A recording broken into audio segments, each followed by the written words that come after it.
ingin menyampaikan suatu sikap sebagai berikut. Yang pertama, kenapa Rabithah Ba'alawi seperti Rabithatul Ashraf Ad-Daimi dan Naqabatul Ashraf sampai hari ini tidak kami dengar suatu tanggapan serius guna mengundang secara resmi dan terbuka atau bahkan tertutup guna mengajak dan mengundang Kiai Haji Ahmaduddin Al-Bantani, Syarif Zulfikar Al-Idrisi dan Rabithah-Rabithah lainnya seperti Na'at Rabithah Kesultanan Banten, Cirebon, Jambi, Kalimantan, terus Rabithah Ittihaful Ahfadil Ashraf Al-Adarisa Darul Hasaniyyin Indonesia atau DHI untuk mengadakan diskusi ilmiah yang penuh hikmah dan kebenaran yang terungkap dari wujudnya suatu permasalahan yang sebenarnya sudah terjadi ikhtilaf di antara masa ke masa di antara para alim ulama ahli nasab. Yang kedua, akhina fillah yang dirahmati oleh Allah, statement daripada Kiai Haji Ahmaduddin Al-Bantani dan Syarif Zulfikar dan statement lainnya yang memang lagi viral saat ini tidak bisa dikatakan atau dianggap sebagai suatu fitnah terhadap Bani Ba'alawi yang sampai hari ini kaum Ba'alawi atau yang dipanggil dengan istilah Habib, mereka sampai saat ini tetap meyakini bahwa mereka itu adalah sebagai zuriat Rasulullah SAW. Namun perlu diketahui keyakinan seperti itu sah-sah saja. Kenapa? Karena mereka berkiblat kepada data keluarga mereka masing-masing berdasarkan hasil isbat nasab yang dikeluarkan oleh nakib mereka yang ada di Indonesia khususnya. Dalam hal ini adalah Rabithatul Ashraf Ad-Daimi dan Naqabatul Ashraf, pimpinan daripada Al-Habib Ali Zainal Abidin As-Salam. Namun di sisi lain, kaum Ba'alawi ini selalu merasa lebih unggul sebagai zuriat Nabi Muhammad SAW, di mana mereka secara institusi kelembagaan nasab mereka dan secara pribadi mereka yang lahir secara zahir lisan, mereka selalu menafikan keturunan Sadatul Ashraf yang bukan dari jalur mereka yang ada di Nusantara ini, khususnya seperti anak cucunya para wali songo dengan alasan yang tidak ilmiah, sehingga terkesan bahwa mereka sajalah di Indonesia ini yang memang merupakan cucunya Rasulullah SAW secara silsilah nasab yang benar-benar tahqiq menurut mereka. Akibat inilah Allah Subhanahu wa taala ingin memberikan pelajaran atau ingin memberitahukan kebenarannya secara hakiki melalui ulama-ulama yang mengeluarkan statement-statement ilmiah mereka berdasarkan kitab-kitab nasab kuno yang mu'tabarah. Yang ketiga, akhil fillah yang rahmati oleh Allah, jika kaum Ba'alawi merasa mereka saja yang memiliki jalur nasab yang kuat dan terpelihara kebenarannya sampai kepada Rasulullah SAW, kenapa institusi resmi mereka tidak berani membantah statement Kiai Haji Ahmaduddin dan kawan-kawan secara kaidah syar'i, sebagaimana kaidah syar'i yang Allah Subhanahu wa taala berfirman, wajadilhum billati hiya ahsan. Berdiskusilah kamu dengan mereka dengan tata cara diskusi yang terbaik. Diskusi yang terbaik adalah diskusi yang saling mengemukakan hujjah di antara kita yang saling berselisih dengan menghadirkan ahli-ahli ilmu secara musyawarah dengan disertai dengan data-data, data-data ilmiah tentunya dari kitab A sampai Z, bukan hanya berhujjah secara pribadi di media dengan mengungkapkan doktrin-doktrin pro kontra terhadap suatu permasalahan yang sedang viral saat ini, yang akhirnya menjadi bahan ilustrasi bagi kaum yang tiada berfikir. Ingat akhina fillah, Rasulullah SAW pernah bersabda, la tajtami'u ummati 'ala dhalalah. Umatku tidak akan pernah berhimpun terhadap perkara yang sesat, atau tidak akan pernah berijma kepada perkara yang sesat, salah atau keliru. Maka akhina fillah yang dirahmati oleh Allah Subhanahu wa taala. Yang keempat, jadi institusi lembaga nasab Ba'alawi kok terkesan nggak berani mengadakan diskusi ilmiah, terlepas adanya sangkaan kalau para ahli nasab atau ahli isbat nasab lembaga nasab Ba'alawi tidak memiliki kemampuan ilmu nasab. secara mumpuni, atau memang boleh jadi takut terbongkar kelemahan isbat nasab mereka atau apapun ceritanya, wallahu a'lam, ya. Maka dapat dipahami dalam hal itu oleh orang-orang yang memang memiliki kecerdasan berpikir bahwa statement Kiai Haji Ahmaduddin dan yang sepaham dengannya itu adalah boleh jadi benar adanya dan kuat, terlepas adanya kiai lain yang ikut mengomentari kebenaran nasab Ba'alawi secara tanggapan umum di media. Karena tanggapan umum di media itu masih mengadopsi keyakinan lama tanpa adanya data ilmiah yang membenarkannya. Jadi kalau Bani Ba'alawi merasa mempunyai data, kenapa kok tidak berani mengajak diskusi secara terbuka sih? Ini menjadi pertanyaan kami, benar-benar pernyataan kami. Apa memang nggak mumpuni atau bagaimana terhadap ilmu nasab? Tapi intinya kan bisa ya, mengundang ahli-ahli nasab di Yaman, ya, dan mengundang ahli-ahli nasab di lain. Ayo buka diskusi. Karena saya tahu sebenarnya ini ada satu kebenaran, tetapi kebenaran terus dibongkar. Apa ini kebenaran palsu? Apa kebenaran yang benar? Ya, kalau nggak dibongkar dengan diskusi, apa boleh dikata? Ingat, persoalan akan muncul di kemudian hari. Khilafillah rahmati Allah. Yang kelima daripada statement saya atau pernyataan saya untuk Kiai Haji Ahmaduddin dan yang sefaham dengan beliau, ingat, lanjutkanlah usaha dakwahmu untuk membongkar kebenaran nasab Nabi Muhammad SAW yang mulia ini, agar tidak diambil manfaat bagi mereka yang sudah meyakini dirinya sebagai anak cucu baginda Nabi Muhammad SAW. Namun di sisi lain, Bapak Kiai Haji Ahmaduddin, jika antum Bapak Kiai Haji Ahmaduddin dan yang sepaham dengannya menyatakan bahwa nasab Ba'alawi itu tidak tercatat di dalam kitab-kitab induk nasab yang kuno, ya, di antaranya seperti kitab Asy-Syajaratul Mubarakah, Al-Asili, Tahzibul Ansab, Al-Majdi, Umdatul Talibin, yang konon kitab-kitab tersebut berada di abad ke-4 Hijri sampai ke-8 Hijriah. Namun di sisi lain dapat antum semua simpulkan bahwa Ba'alawi itu bukan Zuriharazun, karena Sayyidina Ubaidillah itu tidak termaktub di dalam kitab induk tersebut. Lalu bagaimana jika di dalam kitab yang berada di abad ke-3 Hijri itu menuliskan secara detail bahwa Sayyidina Ubaidillah itu benar anaknya Sayyidina Ahmad bin Isa Al-Abah Al-Nafat atau Al-Muhajir bin Muhammad Al-Naqib bin Ali Al-Uwaini bin Imam Ja'far As-Sadiq bin Imam Muhammad Al-Bagir bin Imam Ali Zainal Abidin bin Imam Husain Al-Syahid bin Imam Ali radhiyallahu ta'ala wa Fatimah binti Rasulullah sallallahu alaihi wasallam. Bagaimana ya tanggapan antum yang mulia Kiai Haji Ahmaduddin dan yang sepaham dengan antum yang mulia?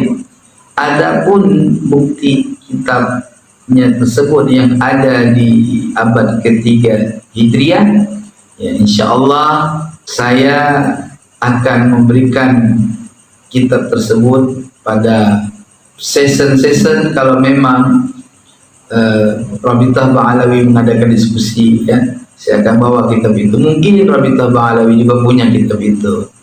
Ya, ini mohon ditanggapi, dan insyaallah saya mohon kepada Rabitah Ba'alawi, Rabitah Ad-Daimi, Naqabatul Asyraf, ya, Habib Ali Zainal Abidin untuk mengundang kita semua, ya, wabil khusus Maktab Ittihaful Ahfadil Asyraf atau yang dikenal dengan Maktab Al-Ittihad. Undanglah, insyaallah saya mewakili dari mereka juga bersama-sama Munsid ikut hadir dalam hal ini. Ini semangat penting sekali. Kalau tidak diungkapkan, ini dibahas, dikaji secara ilmiah, bahaya sekali. Buat apa itu buku-buku yang dikeluarkan oleh Rabitah beredar di jalan-jalan, dipegang oleh orang-orang, sedangkan yang menetapkan nasab, yang isbat kita ini ahlul bait Nabi, ditentang, diajak diskusi tidak berani. Loh, kalau saya sendiri sebagai orang yang ahli nasab, paling pantang ditantang kebenaran hasil dari istinbat saya. Saya akan ajak diskusi, jangankan 1, 10 lawan 1 saya siap mengungkapkan kebenaran. Ya. Jangan dia doktrin sama orang-orang dari sejak zaman dulu, keturunan Nabi, ahlul bait Nabi difitnah. Ini bukan masalah fitnah, ini permasalahannya ya membuktikan data benar. Kalau memang zuriat Rasul, ya harus kita akui. Tapi kalau bukan zuriat Rasul, memang tidak termaktub dalam kitab-kitab induk, bagaimana bisa seseorang meyakini setelah tahunya kebenaran, tahunya data dari kitab-kitab tua, bahwa Ba'alawi ini bukan zuriat Nabi, bukan fitnah itu. Justru antum harus meyakini, harus mengakui bahwa antum ini bukan zuriat Rasul, bahaya. Gitu. Sementara dulu-dulu sampai menganggap orang-orang bukan ahlul bait, bukan zuriat Rasulullah, bukan, palsu lah, sampai ada yang dikemplang ngaku-ngaku Habib. Bagaimana ceritanya? Jadi kalau benar antum ini zuriat Rasulullah, buktikan secara dasar. Jangan minta bukti orang yang ngaku Habib, antum minta bukti nasab ente mana? Mana nasab ente? Orang udah nyebut bibnya, ente bilang palsu. Itu ente tidak termaktub. Giliran sekarang antum diginiin sama orang ahli ilmu, kenapa nggak ada tanggapannya? Mana? Percuma buku-buku nasab ditenteng kemana-mana, mengidentifikasi bahwa antum asli. Ternyata Allah buka bahwa ini bisa jadi bukan asli. Ya, maka coba saya ingin tahu ya, keberanian dan keyakinan ilmu yang dimiliki oleh ahli-ahli nasab, Rabithah Daimi dan Rabithah Naqabatul Asyraf. Buktikan hari ini. Ini saatnya membuktikan kebenaran. Kalau antum punya data, insya Allah Allah lindungi. Ya.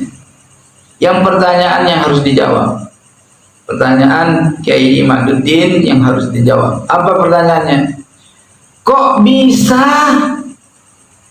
ditemukan data abad 9-10 Hijri menyatakan Sayyidina Ubaidillah itu anaknya Sayyidina Ahmad bin Isa Al-Muhajir, sedangkan dari abad-abad yang lampau yang lebih tua dari mulai ketiga Hijriah, abad ketiga, 4, 5, dan 6, itu tidak ada sama sekali yang menyebutkan Ubaidillah.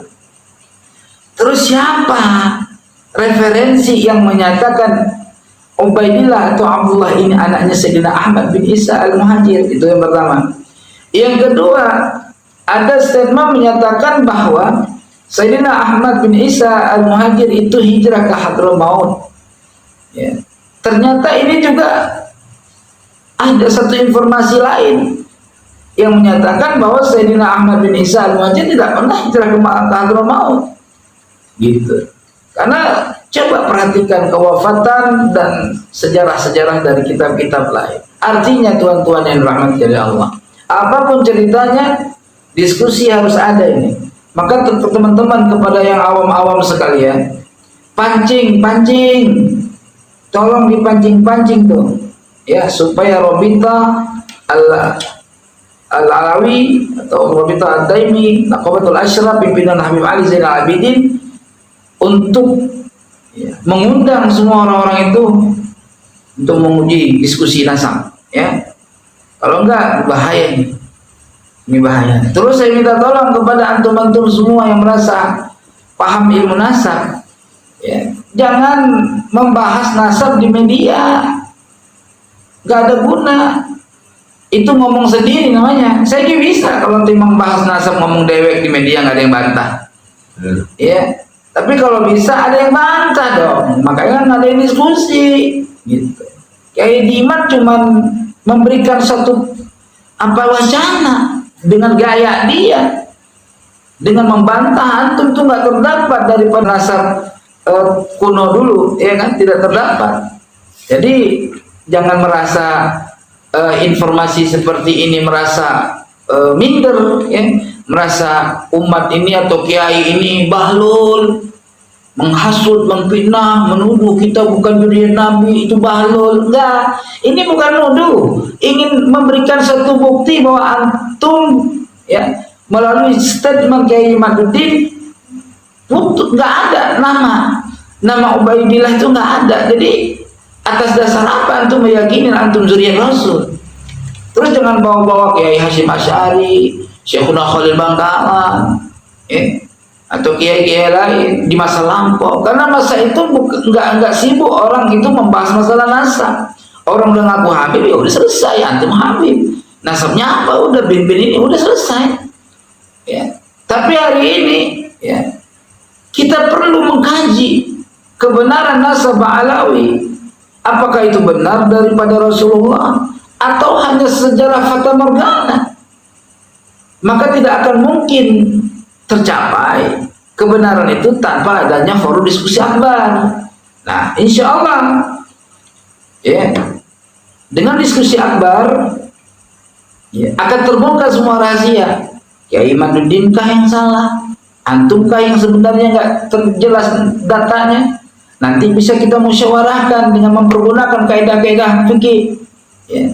Idza ta'arada al-isbat wa nafyu fal musbit muqaddam, kan bisa. Apabila selisih ada yang menetapkan dengan menafikan, maka yang menetapkan itu bisa didahulukan. Itu bisa. Tapi harus ada forum diskusi dulu. Bagaimana syarat-syarat itu terjadi? Maka tuan-tuan yang dirahmati oleh Allah, ya, saya mohon kepada teman-teman yang masih awam dalam hal ini, jangan terpancing untuk hal-hal yang tidak baik. Memusuhi Kiai Imaduddin itu ulama, ya, bukan kebencian dia menyampaikan demikian, tapi karena beliau terbongkar yang dulunya dia mahabbah muhibbin, ya, ternyata salah, kok tidak ada, kan kayak orang terkejut. Ya, saya juga sama, dulunya saya paham Sayyid Ba'alawi itu adalah zuriyah Rasul, ya, tapi saya kan nggak mengkaji. Terbaik saya buka kitab-kitab, ternyata memang tidak termaktub satu kitab pun, ya, tidak menulis bahwa Sayyidina Ahmad bin Isa al-Muhajir memiliki anak yang bernama Ubaidillah. Ya.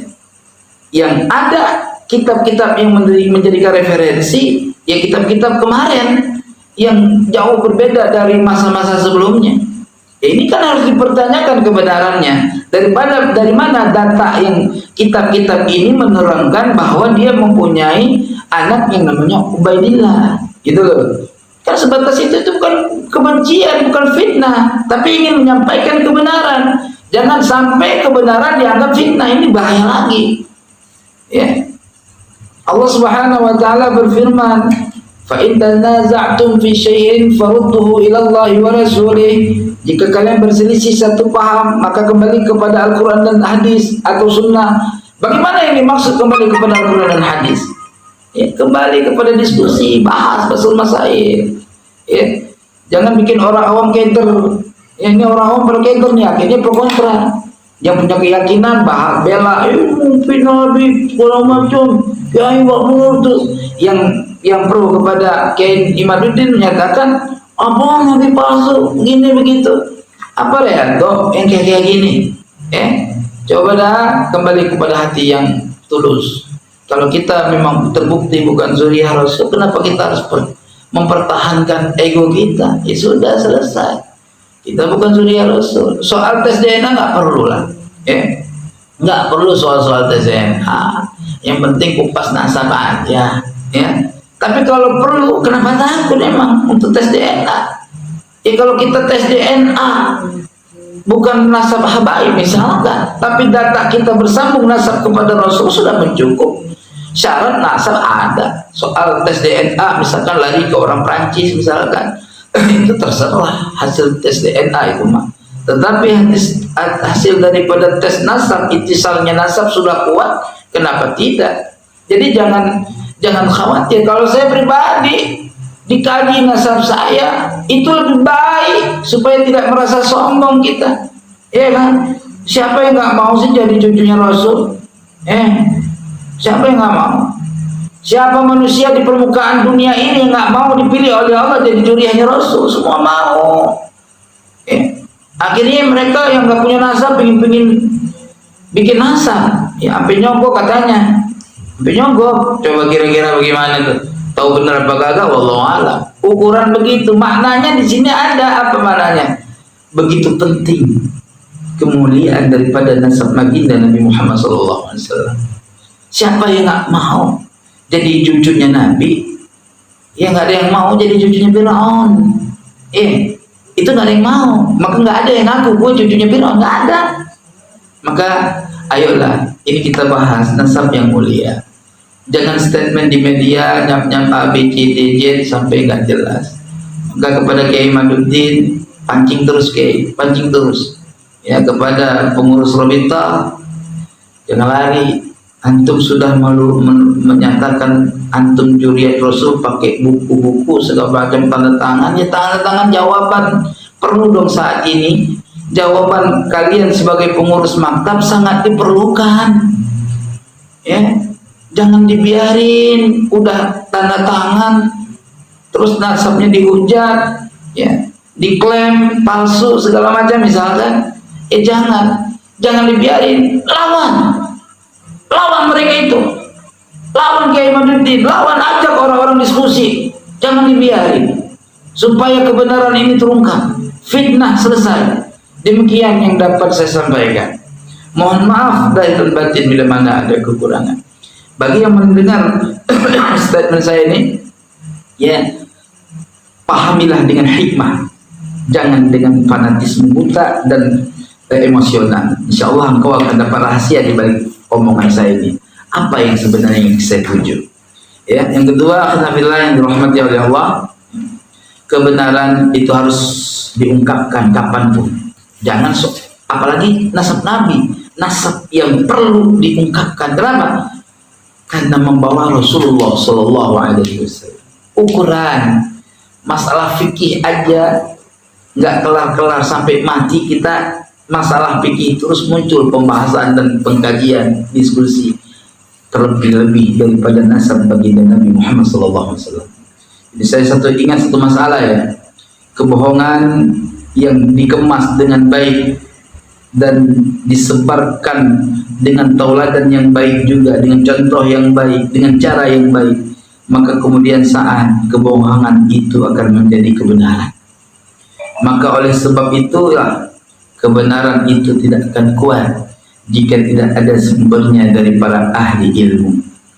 Dan masalah rajih marjuh itu tidak akan muncul jika tidak diputuskan oleh ahli tarjih. Ya.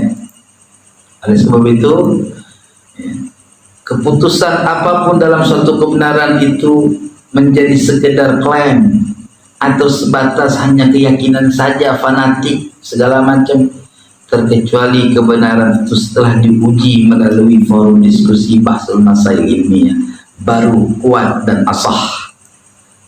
Apalagi bersangkut paut dengan keturunan Nabi Muhammad SAW. Mohon maaf lahir batin jika ada kekurangan penyampaian yang memang terbata-bata, dikarenakan memang saya mengungkapkan ini penuh dengan keterpaksaan. Sebetulnya berat hati saya, maka nggak lancar saya ngomong. Jadi harap dimaklum, mudah-mudahan jadi petunjuk buat kita dan masalah dunia dan akhirat, ya. Saya akhiri, wallahul muwaffiq ila aqwamit thariq. Assalamualaikum warahmatullahi wabarakatuh.